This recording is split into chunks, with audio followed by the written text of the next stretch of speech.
दोस्तों इमेजिन करो, एक नॉर्मल दिन है। आप डॉक्टर के कैबिन में बैठे हैं। डॉक्टर रिपोर्ट्स देखते हैं, थोड़ा सीरियस हो जाते हैं और फिर वो सेंटेंस बोलते हैं जो किसी भी इंसान की जिंदगी को दो हिस्सों में डिवाइड कर देता है। You have cancer.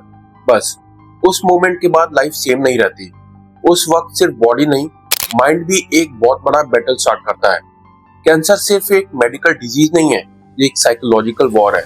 Fear, hope, anger, depression, acceptance. एक कैंसर पेशेंट इन सब इमोशन से एक ही जर्नी में गुजरता है। आज के वीडियो में हम समझेंगे कैंसर पेशेंट के माइंड में क्या चल रहा होता है, डायग्नोसिस के बाद साइकोलॉजी कैसे चेंज होती है, फैमिली और सोसाइटी का रोल क्या होता है।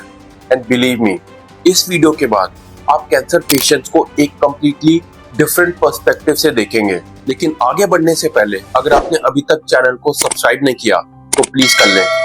तो चलो शुरू करते हैं। पार्ट 1, डायग्नोसिस, शॉक और डिसबिलीफ। कैंसर डायग्नोसिस का पहला साइकोलॉजिकल स्टेज होता है शॉक। पेशेंट को लगता है ये मेरे साथ कैसे हो सकता है, रिपोर्ट गलत होगी, डॉक्टर गलती कर रहा होगा। साइकोलॉजी में इसे डिनायल स्टेट बोलते हैं। ह्यूमन ब्रेन एक प्रोटेक्टिव मैकेनिज्म यूज करता है। रियलिटी इतनी पेनफुल होती है कि माइंड टेम्पररी उसे एक्सेप्ट नहीं करता। एग्जाम्पल, न्यूरोसर्जन पॉल कलानिथी ने अपनी book when breath becomes air में लिखा है कि जब उन्हें स्टेज 4 लंग कैंसर डायग्नोज हुआ, वो खुद डॉक्टर थे। वो डेली कैंसर पेशेंट्स ट्रीट करते थे, लेकिन जब उनकी खुद की रिपोर्ट आई, उन्होंने लिखा, suddenly I was no longer the doctor, I was a patient. एक सेकेंड में आइडेंटिटी चेंज हो गई, डॉक्टर से पेशेंट, फ्यूचर प्लान से survival mode. Part 2, fear of death.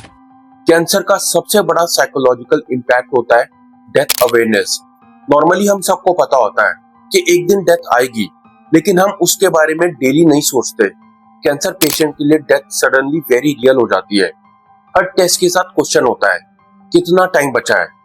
इस स्टेज में पेशेंट्स को एंजाइटी अटैक्स भी हो सकते हैं।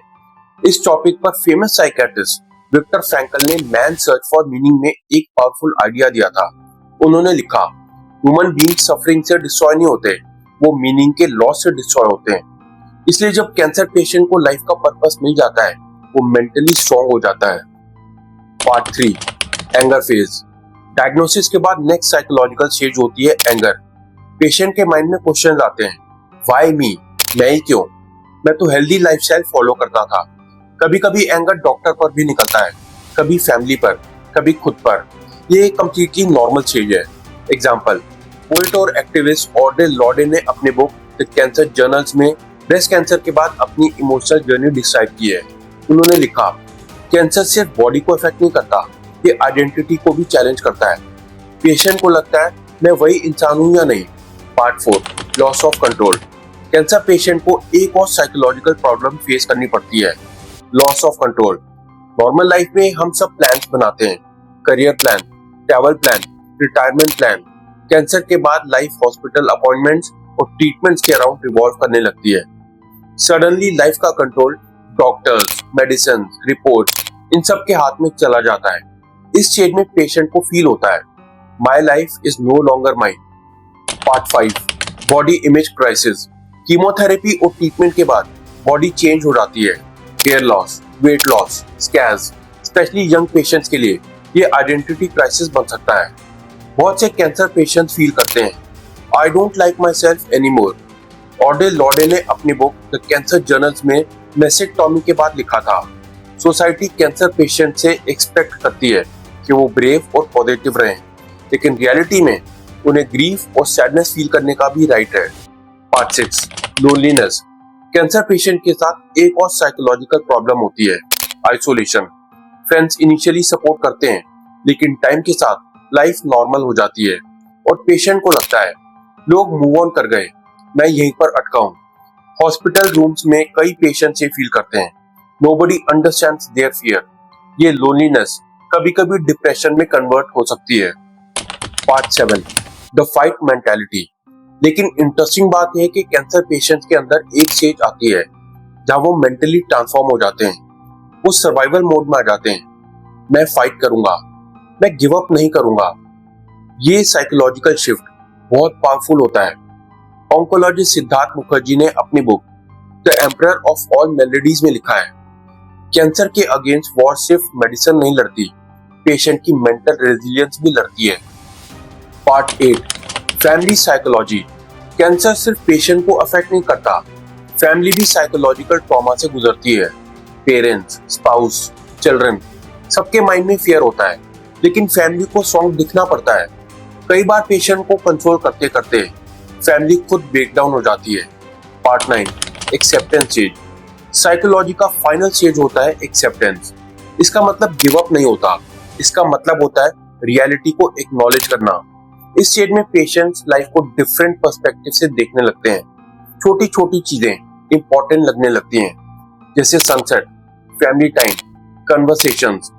पॉल कलानिथी ने अपनी book when breath becomes air में लिखा था, even if I am dying I want to live meaningfully. ये लाइन कैंसर साइकोलॉजी को परफेक्टली डिस्क्राइब करती है। Part 10, lessons for all of us. Cancer patients हमें कुछ पावरफुल लेसन सिखाते हैं। लेसन 1, लाइफ फ्रेजाइल है, हेल्थ गारंटीड नहीं है। लेसन 2, टाइम सबसे वैल्यूएबल रिसोर्स है, पैसा नहीं।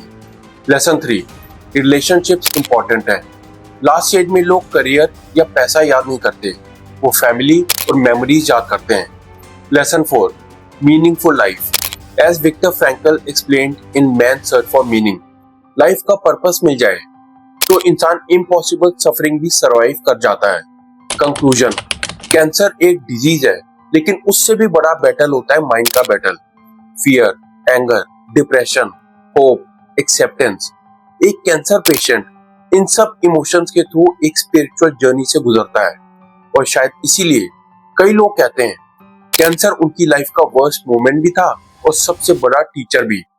अगर आपको ये वीडियो मीनिंगफुल लगा हो तो वीडियो को लाइक करें, कमेंट में लिखें आप लाइफ को किस पर्सपेक्टिव से देखते हैं, और अगर आप चैनल पर नए हैं तो सब्सक्राइब जरूर करें। मैं मिलता हूं आपसे नेक्स्ट वीडियो में, तब तक अपना ख्याल रखें।